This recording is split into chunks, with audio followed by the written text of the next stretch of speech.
2 সেকেন্ডের এই ভিডিও ক্লিপটি খুব ভালোভাবে দেখুন। ইন্টার মায়ামির ট্রেনিং গ্রাউন্ডে নিবিড় অনুশীলনে ব্যস্ত জাদুকর লিও বল নিয়ে কন্ট্রোলিং করছেন। ঠিক সেই মুহূর্তে মেসির কাছে আসলো আরও একটা বল। হাওয়ায় ভাসানো সে বল ব্যাকহিলে পাঠিয়ে দিলেন সতীর্থর কাছে। কিছু বুঝেছেন আপনি?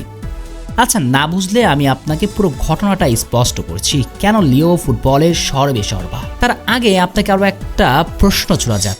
আচ্ছা, লিওনেল মেসি তো ভিন্ন গ্রহের কোনো প্রাণী নন, আর 5 জন সাধারণ মানুষের মতো আবেগে অনুভূতিতে করা মানুষ।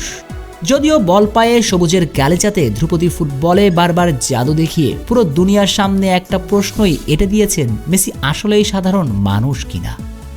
অলরেডদের বিপক্ষে এমন ফ্রিকিক গোল দেখে প্রশ্ন জাগে, সত্যিকার অর্থে মেসি মানুষ নাকি এলিয়েন? বারবার জেকে বসা এমন প্রশ্নের উত্তরটা মেসি নিজেই দিয়েছেন। মেসিকে যখনই ভিন্ন গ্রহের প্রাণী ধরে নিয়েছে পুরো পৃথিবী, তখনই স্রোতের বিপরীতে হেঁটে পেনাল্টিতে ব্যর্থ হয়ে মুখটা জার্সির আড়ালে লুকিয়ে ফুপিয়ে ফুপিয়ে কেঁদে ওঠেন। তখনই প্রমাণিত হয় রোজারিও সেই ছোট্ট ছেলেটা আবেগে অনুভূতিতে গড়া একজন অতি সাধারণ মানুষ।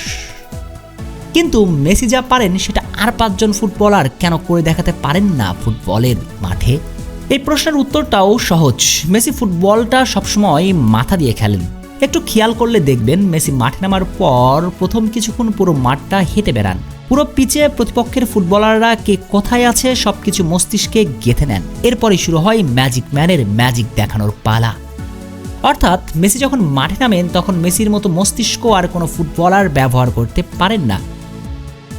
এই নিয়ে অনেক দিন আগে আমেরিকার একটা সংস্থা মেসি এমন অতিমানবীয় ফুটবল কিভাবে খেলেন সেটা নিয়ে একটা গবেষণা চালিয়েছিলেন। সে গবেষণার রিপোর্টে উঠে এসেছিল, মেসি যেভাবে বলের সঙ্গে নিবিড় সম্পর্ক গড়ে তোলেন তা আর কেউ কখনো করতেই পারে না। বলতে পারেন মেসির মস্তিষ্ক সবসময় বলের দিকে টানে। চুম্বক যেমন অনেক দূর থেকেও লোহাকে আকর্ষণ করে, মেসির মস্তিষ্কেরও চর্মগোলকের বস্তুকে আকর্ষণ করার অলৌকিক ক্ষমতা আছে। আর 2 সেকেন্ডের এই ভিডিও ক্লিপটাতে সে প্রমাণটাও পাবেন। দেখুন, মেসি বল নিয়ে কন্ট্রোলিং করার সময় আরেকটা বল তার দিকে ধেয়ে আসছে। সেটা মেসি জানতেন না। মেসির চোখ স্পষ্টভাবে সামনের দিকে।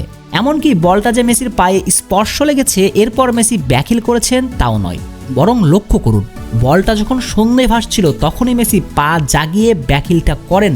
বুঝতে পেরেছেন মেসির আইকিউ লেভেল? ওই যেটা বললাম, চুম্বকের যেভাবে লোহাকে আকর্ষণ করে তেমন করে মেসির মস্তিষ্কেরও বলকে আকর্ষণ করার এক বিশেষ ক্ষমতা আছে। আর এই কারণেই সাধারণ গোবেচারা মানুষ থেকে ফুটবল পিচে মেসি হয়ে ওঠেন জাদুকর এলিয়েন। শেখ শ্রাবণ অনিক, টিম স্পোর্ট।